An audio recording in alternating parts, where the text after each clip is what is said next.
थु ला मेरो बाउलाई प्रधानमन्त्री बनाऊ भनेको छु मैले तेरो मात्रै देश नेपाल हो त मात्रै बोल्ने तैले भनेको मात्रै हुने हो देश बेचुवा त भरौटे त खुइले कौन है ये लोग कहाँ से आते हैं ला त्यो ज्यान गुमाको छोराको आमाहरुको आँसु लाग्ला तलाई विचार गरेस्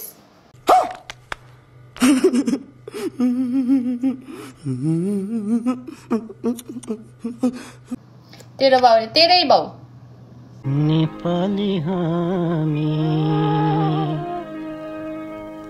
रहौला कहाँ नेपालै नरहे नेपालै। हिजोको हारले सबैको आँखा रसाएको थियो, कयौं निर्दोषहरूको ज्यान गयो, सबैको मन दुखेको थियो। गरुङको मन लिएर सायद कसैले निन्द्रा पनि पाएनन्। हिजोको कालो रात बित्यो, आज बिहान भयो। बिहानसँगै यो परिवर्तनको लडाईँमा जित पनि भयो। जितेर पनि हारेको महसुस हुँदैछ। प्राणभन्दा प्यारो लाग्छ मेरो देश कता कता छल्किन्छ ममता मेरो।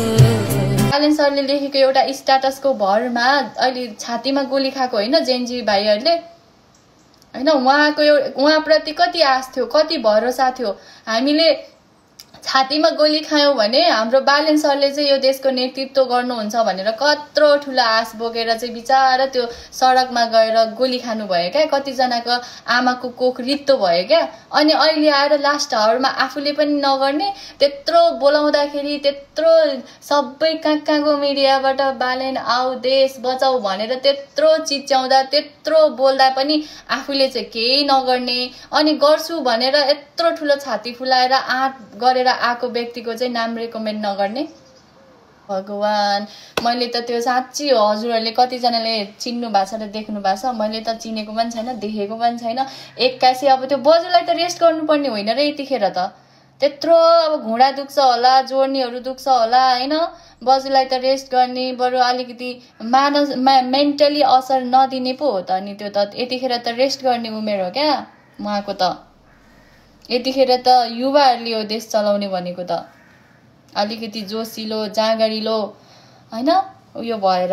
अब त कस्तो हाम्रो अहिले यतिकै उमेरमा त अब घुँडा दुख्छ, काँट दुख्छ, धार दुख्छ, बिचारा बजुको त झन् त्यो थाम्नै नसक्ने बेलामा यतिखेर त त्यो आफ्नो शरीरै आफूलाई गाह्रो हुने बेलामा अनि यत्रो देशको भार बोक्नु पर्दा त अनि बजुलाई त गाह्रो हुन्छ होला त।